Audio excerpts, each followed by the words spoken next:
Zolak and Bertrand. I want to happen to him what happened to you. Happen. It was an intoxicating environment, and I got intoxicated. Why does this keep happening? Zolak and Bertrand, the Sports Hub. Hour number 2. Zolak and Bertrand. It's a Finish Strong Friday presented by 128 Plumbing, Heating, Cooling, and Electric. The company that finishes every job strong. If you've ever left the house and you forgot to turn off the appliances or the lights or adjust the temperature, well, now you can have control of all of it from the Smart Signal Home Automation app with 128. Watch their latest video on social media to learn more. Have a happy Finish Strong Friday. Should love that. I do. Yes. Very nice. On the app. I mean, 128 set that up for all my thermostats for me 5 years ago. And I don't know what I would do without it. Just to be able to control the temperature when you're not there. Hell, I use it when I'm at home. Like instead of going over to the wall. Right from the phone. Just your phone's in your hand most of the time. Bam. I usually wake up like, hey, I got to go change the temperature. And you can't see in a room. And I do this so the Nest lights up. Like for motion. You know? What's your ideal sleeping temperature? 65. Oh, wow, man. That's cold. Cool. My legs will never stick together. 68. Great number. I think that's it. 65's cold, though. Yeah. Chilly. It's good for you, though. They do say the colder it is, it's good sleep for your better. sleeping. Yeah. Yep. Sleep By the way, we brought in some Little Debbie's today, including the Star Crunch. I saw this. Which I had never had. I never had McKone had never had one either. What do you think? I feel like it's got a weird aftertaste. I'd like to eat all those, but I can't. I don't love that. Yeah. I don't. Who hadn't had the donut stick? Yeah. I have not had the donut stick. I had not a Star donut Crunch. stick. Can I get my review of the Star Crunch is, it's got the Rice Krispie. I would say it's the Werther's of these snacks. It's an old person snack. It's an old person snack. It's an old person snack. Here's a donut stick. All right, let's try one of these. Since you never had the donut sticks. This feels like this is going to be more my Try speed. that and then talk about Christy Brinkley. That's right. Little Star Crunch action. The glitch. Mm-hmm. That's pretty good, right? Mm-hmm. I brought McKone his favorite, which is the Cosmic Brownie. He's a big fan of those. Brought the Cosmic. Strawberry one. Those are the Cadillacs, the Cosmic Brownies. No, you guys had not had these before. And I think you're really missing out on these ones. The strawberry shortcake roll. Oh. Hardy saw me walk in the box. He goes, "Oh, those are unbelievable." These guys haven't had that. That's a Swiss roll, but it's the strawberry filling It's strawberry instead. filling, yeah. When I'm on a team plane, they bring me the strawberry shortcake ice cream bar. Oh, yes. Well, they have chocolate, strawberry, strawberry eclair. Strawberry. Yep. Yeah. Zebra cake roll form.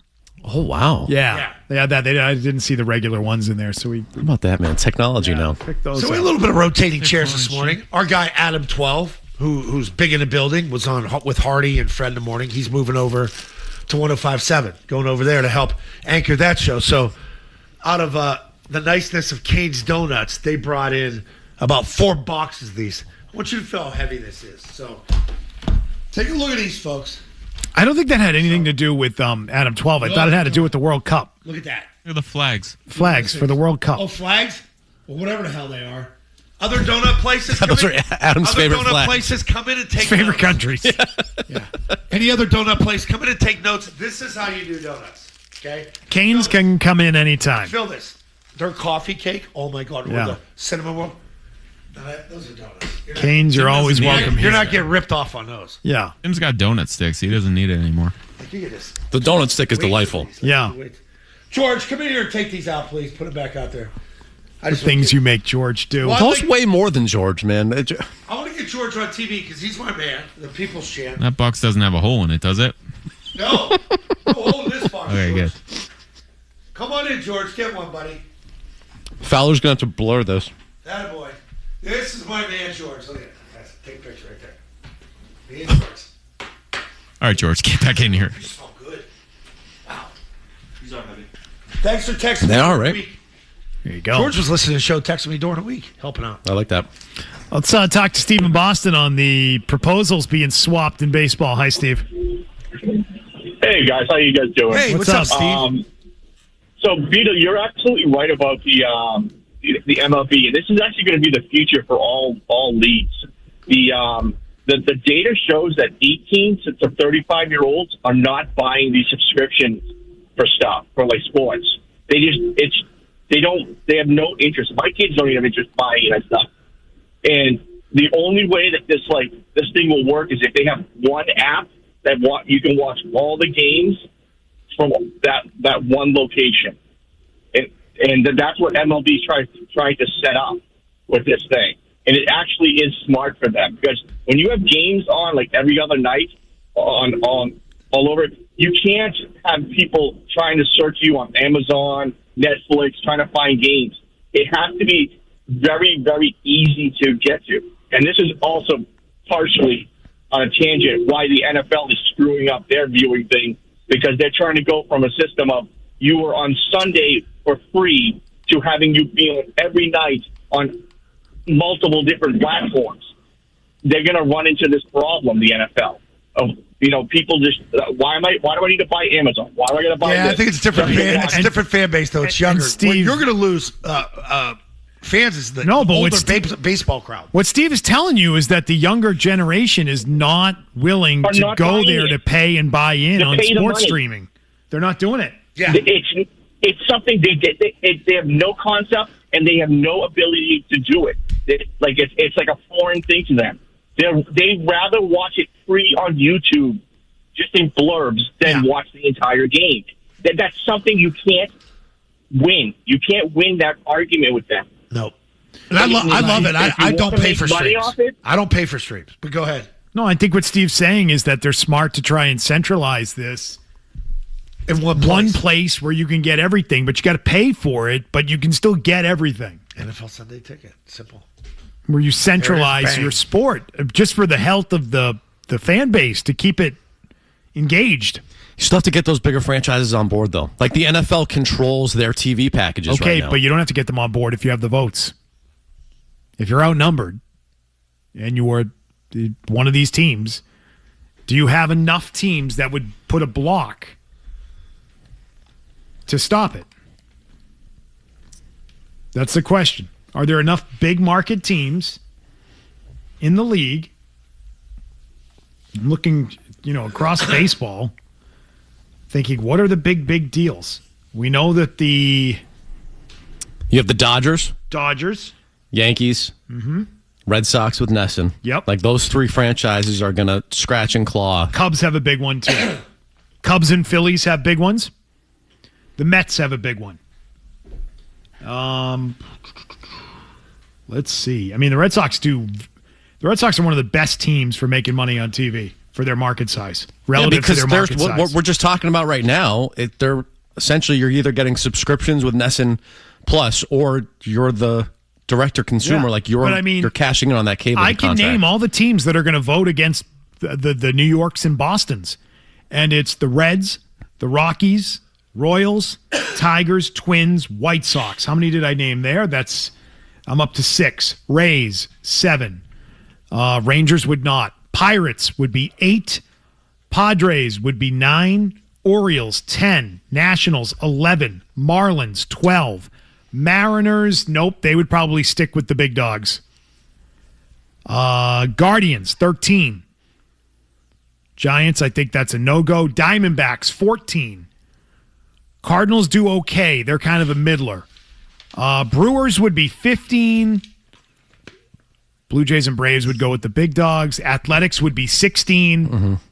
We're getting there, man. That's like a split vote. That's like right down the middle.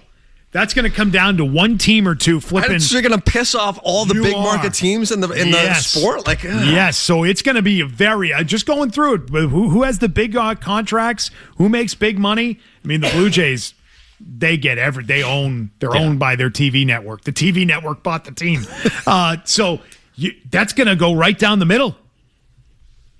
It's going to take a team maybe like the Cardinals, who are somewhere in the middle of the revenue. They're not quite at the bottom, but they're not at the top. To say, hey, we're going to. Yeah, you know what? We might do better if we split up all the money. So it's very interesting. I did not expect to see that in the owner's proposal. And it is. That's in there. They want to centralize their money. Everybody has to split it up. Here's Nate in Bridgewater on Little Debbie. Hey, first off, on the zebra rolls, right? Yes. Do you find that they don't taste the same as the zebra cakes? I feel like because of the shape, the consistency is slightly different, and I don't like them. I don't like them compared to regular zebra rolls or the regular zebra cakes. I'll take those 10 times out of 10 over the rolls. Okay. And my other comment was, as far as the goat of all Little Debbie's, it's definitely the oatmeal cream pie. Yeah, I think that's a pretty universal opinion. Nobody I don't know anyone that dislikes those. I had 2 for breakfast every day of my senior year in high school. That was the go-to? Just grab a pack? Dad would buy boxes. He loved them. And we'd just eat 2 in a car on the way to work. Yep. I didn't work. He worked. I don't know that I've ever had this in roll form. Maybe that's why the other ones were sold out. Sometimes you don't have to reinvent the wheel. You can get creative with those, like slicing and then like stacking with little ice cream balls and stuff and making desserts. I'm curious about the strawberry shortcake ones. Are they cake on the outside, or are they more like a Swiss cake roll on the outside? They are more. That's cake on the outside. Gotcha. Yeah. Sort of that Twinkie-esque. Yeah, but not dry and gross. My wife would eat that whole box. See, it has sort of a wow, look at that thing. very cakey appearance on the outside. Good texture. Yeah. Feel how much heavier this is than a stupid Twinkie. Yeah. Yeah. Yeah. It's got some weight to it. It's got nice weight. Don't get Twinkies. You get ripped off. Pass it around. Nice weight to it. Put this in your hand. You feel that thing. I feel so.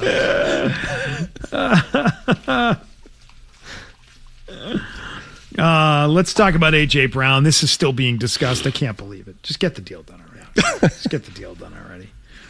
already. Apparently, there's this belief that among some that there could be another team.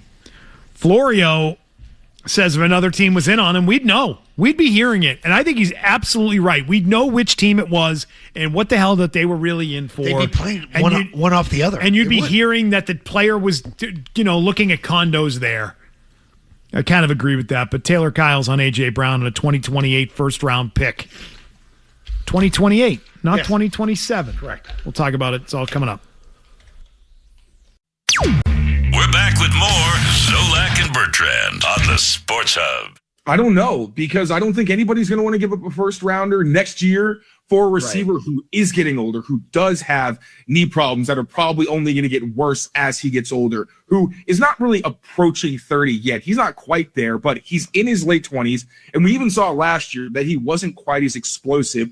And even when he was, because his and Hurts's chemistry was so kind of funky, they weren't always able to capitalize. So I don't know. I still think that this gets done, because I think that A.J. Brown would like to go to have Mike Vrabel as his head coach once again, go to a young quarterback with a ton of talent in an offense that for some game plans, of course, they may be a little more run first. But this is not going to be a run first offense when you're building around the quarterback. So I still think that the Patriots make the most sense. We even went through the other teams that kind of backed out. Only a couple of them made a lot of sense. Others, it's like, sure, he elevates you, and kind of in a similar situation with the Patriots, maybe you're not desperate for him. Really, the Patriots, it's the Mike Vrabel angle that makes like they make way more sense than anybody else. So again, I think it happens. But now I guess this affects the timeline of, okay, I guess the Eagles can wait. They've got their other receivers. This is a draft pick that's not going to, come into play for a very long time. So they're not in a rush. And if anything, the Patriots maybe now kind of have their feet to the fire. Taylor Kyle's talking about A.J. Brown. He's talking about a lot of things there, including how he fits into the offense. A 2028 first-round pick. Would you rather that first-rounder be in 27 or 28 if you're the Pats? 28. All right, kick that baby down the road. If you're going to take a step back next year, like some people do, right? And then wherever your position's going to be, you want them to pick later, especially with the good draft coming up. Right. 2026, bad draft, fake draft, first round talent, really like, garbage time there at the end of the first round. You go into 2027, good draft. Paulie in the truck would call it the bumper crop.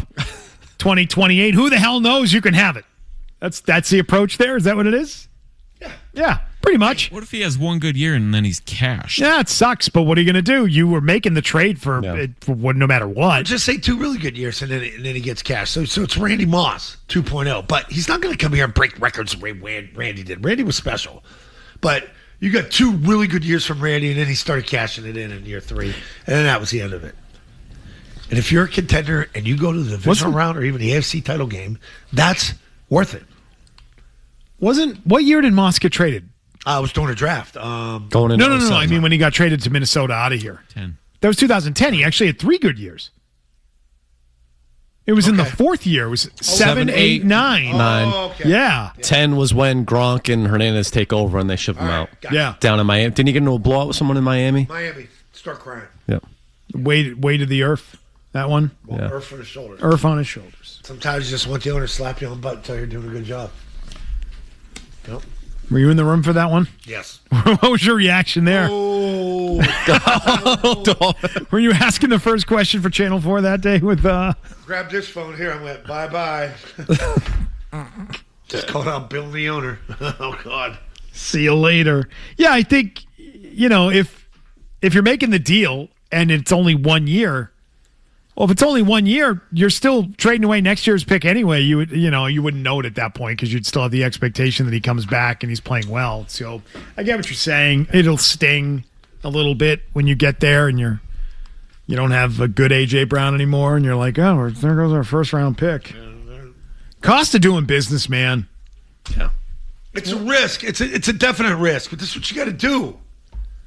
Because what do you want to do? You want to draft somebody, bring him in, and you want to Kyle Williams him? Sit there and let's wait. Oh, he had that one play. I've heard that for so many years. How many years have you been clamoring for a number 1 receiver? Thank you. 25. Time's done. It's done. Get it done. Everybody else. You mean through the draft, right? Yeah. Yeah, well, through the draft or even free agency at this point. Oh, you're just saying in general, a true number 1. I mean, Moss was a true number 1. Get 2 years out of AJ Brown, and then maybe by that time Drake May's lit it up with a true alpha, and then people will be clamoring to come here. Like when you say number 1, you're talking top 15 receiver in the league, right? Yeah. Like we don't even count top 30. We're talking like top 15. Yes. Okay. When was the last time they had a guy like that? I would say Moss. Yeah. Because I'm sorry. Don't count Gronk. I'm not counting slot guys. Yeah, no, I'm talking true receivers. I'm not talking about tight ends, although he certainly qualifies and makes the defense have to plan for him, and I get it. But I'm talking about the actual receiver position. Moss, not counting slot guys, I'm not counting tight ends. Haven't had it. Before that, Terry Glenn? Yeah. Antonio Brown. It was a hell of a 9 days. Yeah. No, it's just amazing. You can recruit. You could scout. You meet with people. Take everybody's account into your thinking. Whether it was Marvin Lewis and all these guys, or Herman Edwards. Oh, you got to take this guy's a good guy. Keneal Harry. Yeah, they did all this study on him, drafted him, and this is how important it is at the next level of the belief of the quarterback. The quarterback knew less than half hour the guy was going to be a bust. Just by playing catch with him in his backyard. He's catching everything in his chest. Every time I throw it, he catches it in his hands. All I hear is "folk" instead of it should be fingers. No, it's hand. It's like, oh, where'd it go? You know, he knew under an hour. Minutes, a half hour it took. Oh, good one, guys. And you can tell just by watching him run a little bit. Just clunky feet, thick feet. He had size 14 shoes. Joe Judge teaching him routes. That was good. Yeah, no, it's always remember that day down really camp? Good stuff. Remember that day down at camp? I'm just going back through time, making sure I don't miss anything here. It would be the last one was Moss. Before that, Terry Glenn. Before that, Irving Fryer. Yep. Before that, Stanley Morgan. Did I miss anyone? No. I don't want slot guys, and I don't want tight ends. Edelman was a crossover. He was special. So we're talking like 4 guys ever in the history of the team. Yeah. I'm sorry, I know Antonio Brown was here for 6 minutes, but I'm not doing that. No, he doesn't Pittsburgh's count. and Dallas. Well, yeah, I mean, listen, it doesn't just equate to winning, right? For Dallas, sometimes it did. I mean, Michael Irvin, who's very upset, and it pains him that Troy Aikman is working for the Dolphins. I don't know if you guys caught any of that story this week. It pains him. He's hurt. Get out the belt. But the other ones they've had, Des Bryant, all that stuff. They've CeeDee Lamb, Des Bryant. They've had legit guys. They had two of those guys last year. Yeah, Pickens. Yeah. It doesn't mean you're going to win, but it is nice to have them, isn't it? Makes life easier. Sure does. You want me to go through the Steelers? No, it's just you'll throw up. Okay, I won't do that then. But those are, in their history, winning franchises, and they've had a lot of them. Santonio, Plaxico Burress, AB. AB was what, like a 5th, 6th round pick? It was not a high pick. Who's the guy who can run? Played for the Dolphins too. Godspeed, man. We're number 14. Who's that? He played for who? Played for the Dolphins too. I think the Dolphins and the Eagles after Pittsburgh. He could fly, man. He had duck feet. Number 14. Oh, damn it. Like 10 years ago. Yeah. TV says Wallace. Yes. Mike Wallace. Oh, Mike Wallace was good. Good pull. Is that Fowler come up with that? Good pull, Fowler. I am going through this list. It is crazy how many. God, who's the slot guy? Went to Denver on Manny Sanders. Yeah, Manny Sanders. Like it's. I liked him. He's a good player. Yep. Tough player. Yep. Pats almost had him. Remember Heinz they signed Ward. him to that contract? Yeah, they brought him in. They offered him that stupid deal when all they had to do was go above it. Yep. Yeah, we'll match it. Ridiculous. Yeah. No, I'll go to Denver. ridiculous exercise that when that happened there. Heinz Ward. Yeah. So no, at the end of the day, if they do trade a first round pick, will that price be very high? Yeah, I think it is. I think it's high. But I'm with you. You guys. have to pay something to get something. I like the sexy number one wideout. Sexy. And we haven't had enough of that around No. here. I do. It's been AJ Brown. pantsuits. Yeah. That's going to give this team some real sex appeals, though. Hell yeah. Right? Oh, the kid down in Dallas from there. Pickens? Pickens. That's all he do is pick receivers. All right, here are the headlines. We'll be back with more on this Finish Strong Friday right after this. If you need your Boston sports fix, we're here. You see him from the rear angle? Oh, it's gorgeous. Zolak and Bertrand, the Sports Hub. Zolak and Bertrand on this Finish Strong Friday, 617-779-0985. Let's grab some of your calls. What do you say? Will in Warwick has been hanging on. Hey, Will. Hey, guys. Yeah, I came in a little late on the Little Debbie conversation, but I got my favorite, I got to say, is the Drake's chocolate pudding pies. But I can't find them anywhere. Hostess makes one, but it just isn't the same. But Little Debbie, it's got to be the Swiss rolls, but only cold. Cold. Okay. Well, great. I haven't had them cold. Have you had them cold before? I have not. Can't say I have. Where's Louth? These breaks are shorter. I've been doing this 15 plus years. I am trained like a machine on break time. The last two, today and yesterday, came back and you guys are already on it. This should be the long break. Or you can. It was a long break. Brian's in Auburn. Hey, Brian. Broke at 33. Hey, guys. Hey, I don't know if I missed it, but did you guys bring up Deion Branch for number one? No, I did not. I wouldn't put him. It wasn't a first-round pick. I wouldn't put him in that same class of receiver as Moss, Second-round pick, or Glenn, or any of those guys. Yeah, but you look at his stats at the end of the day, and his highlights are unbelievable. He was a dog. He was a number one. He was definitely number one. Yeah. Okay, he was a number one in this team, but he was not a top 15 receiver in the sport, which is what we were talking about. No, I get it, but I just don't want to forget about him. Not elite, great player. Enjoyed him here. Wish he got the money here. Instead, they cheaped out and traded him. And brought him back. That was a stupid deal. Never had a 1,000-yard season. I'm looking at it right now. It's 998 once, but that's it. probably the best receiver that Bill ever drafted. I mean, there's a debate there if you want to count Edelman, but to me, Deion Branch is more versatile and could play outside. Edelman's Chad Jackson. To me, Branch was their best draft pick, where they expected something from the player, got what they expected from the player they picked. Man, the team gala. Out of Louisville. Yep. The team gala. Chad Jackson was, I guess, yapping off down there. They used to hold it in Boston, downtown at the Marriott. Brewski got after it. I was so excited by that pick. Hey, rookie. STF you. Okay? Yeah. When the locker room was ran by veterans, yes. Welcome to the NFL, Chad. Didn't pan out. No. He kept his towel on his backside instead of his front. He always used it back there. Like, whoa, where's my towel? It's just for show. Hartley Dykes used to have one like that. Said bye-bye on it. I like that. That's pretty good. It's not terrible. I loved it. He was one of my favorite guys. And he was fast. Yeah. Yeah. Boy, he gets around all right. He likes the ladies. Okay, the spot. Wow. You think it's still the case right now? What do you Hartley? think? Oh, yeah. Oh, yeah. Oh, hell yeah. Chris in Tallahassee. Hey, Chris. Hey, what's going on? So I got a couple of things. I'll try to make it brief. I'm not going to swear on the radio, but I guess for T-Bone, lack of a better person to call out, you guys missed a key promo in Milligan's send-off. Like, that guy that called up was like, hey, do you guys know that Tyler Milliken takes it off the A? That was one of the funniest calls of all time.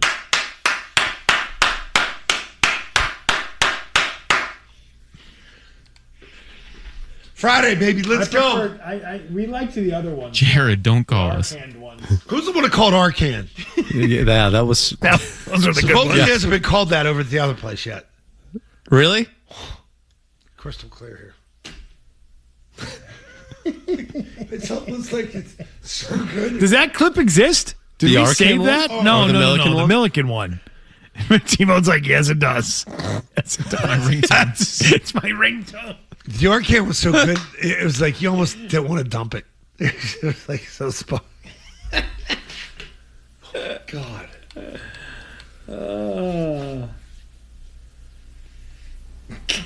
Who's the guy who was getting attacked here? Was it Chuck Perks? It was Chuck Perks. Yeah. Right? Yeah. Yeah, with the on the old text line. Yeah, I used to work with a guy who got in fights with people on the text line. Just consumed it. Oh, gee, it's going to be your week now, Yeah. huh? You're bring Trying up to some old start. stuff, stir up some old things. Wow, was your week last I stirred it up Yeah, last you week. did. You're going to stir it up this week, huh? I don't say details on here. No, because people definitely couldn't figure out what you're talking about with what you just said. That's Tony Farmer's friend, right? His buddy, yeah. Shameful the way that he was attacked. Under threats, Tony Farmer. Like what kind of threat? Not vulgarities. He came at Jim Murray yesterday. He did? For what? Why is that? I don't know, because Jim brought him up. Oh. What did he say about him? What did Jim say about Tony Farmer? He's not a fan? Yeah, he's not a fan. Oh. Oh. That's too bad. I just have a difference of opinion with Tony about that hotel room. That being the smoking gun? It's just something I don't care about. I think there's so many other items of conflict that are in line before you ever get to that. Yeah, you don't need that as confirmation. Right. Who does it like what does it matter who paid for the room when you know the reporter is doing whatever with the coach? Like at that point, who cares? That's anything after that is superseded by just the fact that they were together and they were a couple. You know, the buying of the payment of the hotel room is irrelevant in my mind.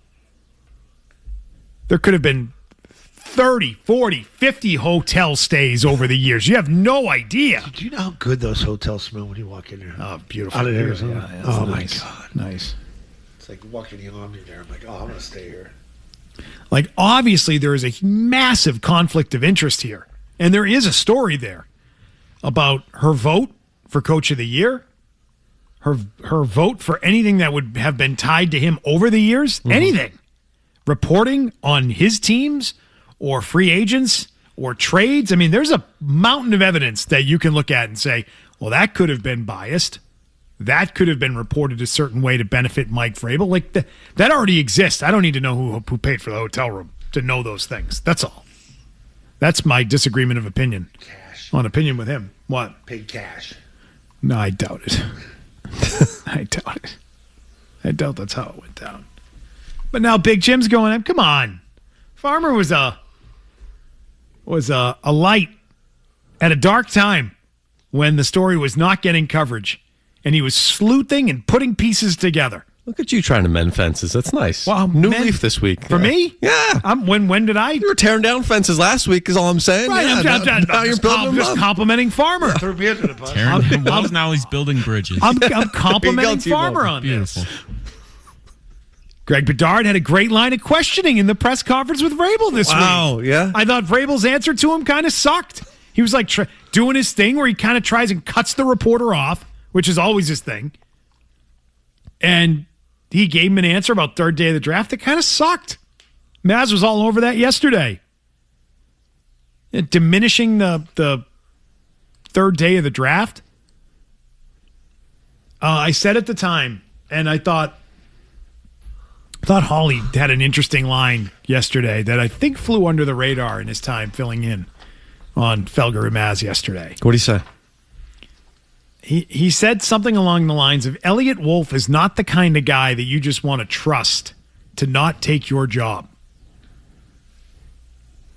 Or take, and he referred to it as job, but I know what he meant, which was power. Like, he is not a guy who's going to say, oh, no, you know what? You just go back to running the draft on day 3 next year, or whatever it might be. That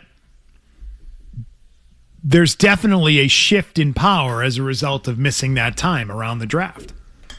And I think, honestly, with that silly answer that Vrabel gave about how, basically day 3. Right, with NIL now NBD, right? Not as many players. It was a small draft class, all of that stuff. I would say, well, it sounds like you're conceding it.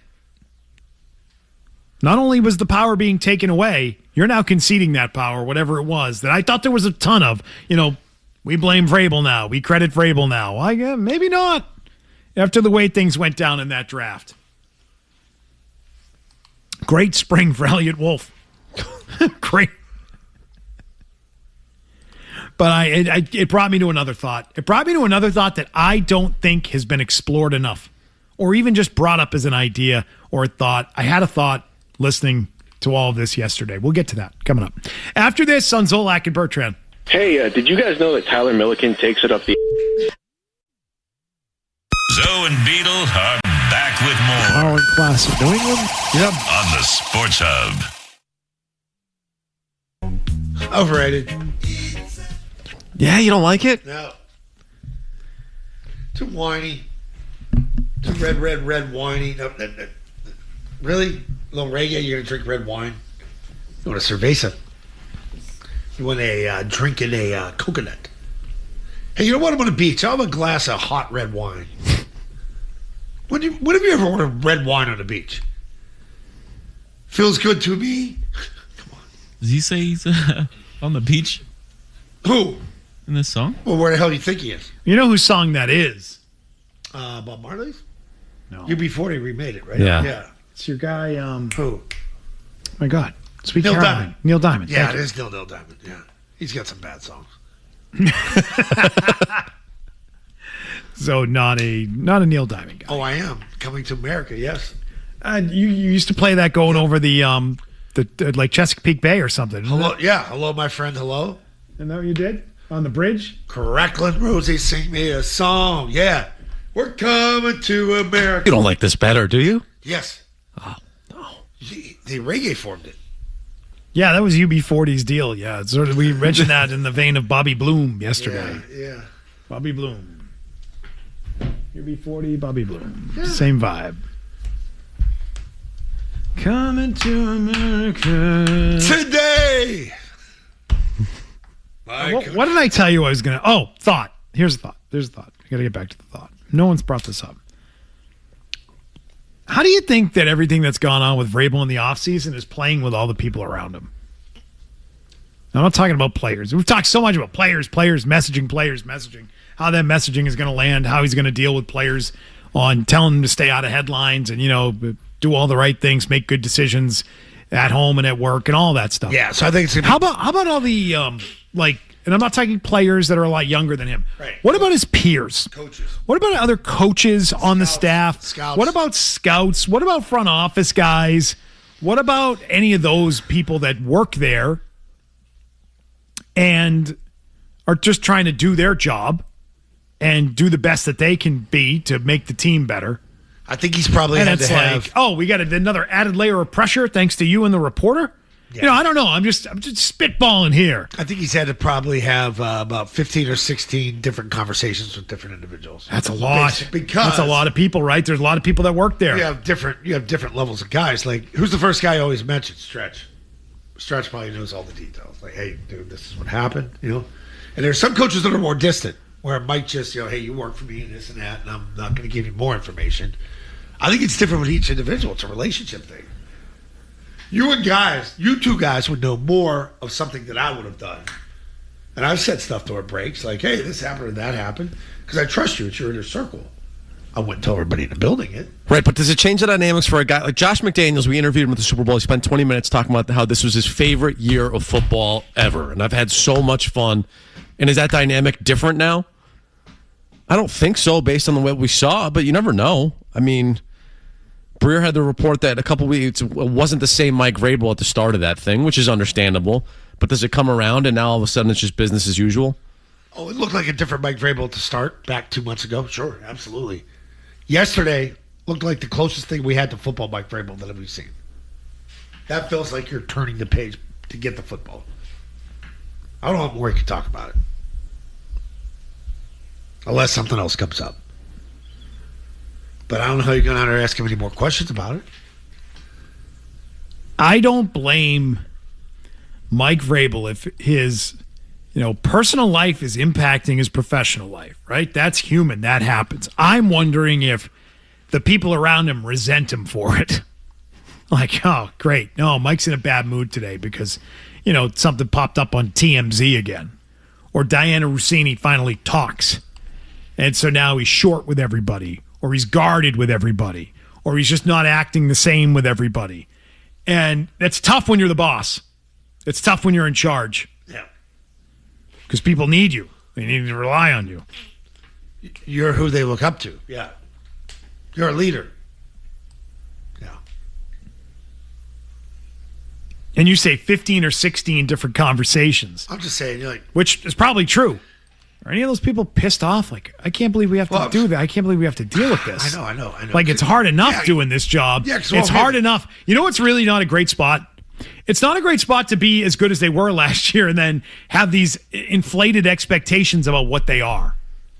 There's a lot of pressure on this team already to be respectable and have a good record again. Maybe not the same record, but a good record to be a playoff team. You've got to be a playoff team when you were just in the Super Bowl. If not, you were a complete failure. Yeah. And that's a tough spot to be in for any team. It's a challenge. And it's really tough for this team with a good schedule.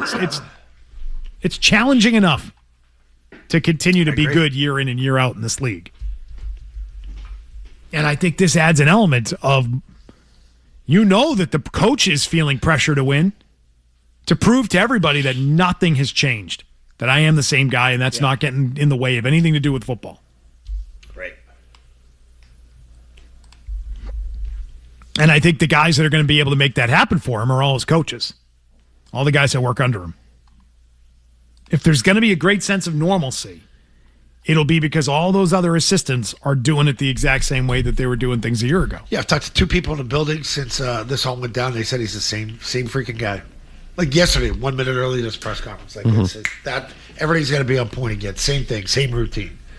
I think when you spend time with a guy like that, if I spend time with a guy like you guys, you make a mistake. You think, I'm going to be different around you? No. People make mistakes. It's how they handle it after it. How face-to-face were they? How honest were you? I screwed up, but you got me here. I'm giving you everything I got. And they'll know. They'll read him better than anybody. Like you see him out there in practice, he's moving around, still with the bags, hands on. Everything's hands on. He's good at what he does, and that's coach football. And when that's affected, that's when you start going to the other stuff. Yeah. Let's grab headlines. There's been a sighting. There's been of what? There's been a sighting. A sighting of what? A sighting of a person.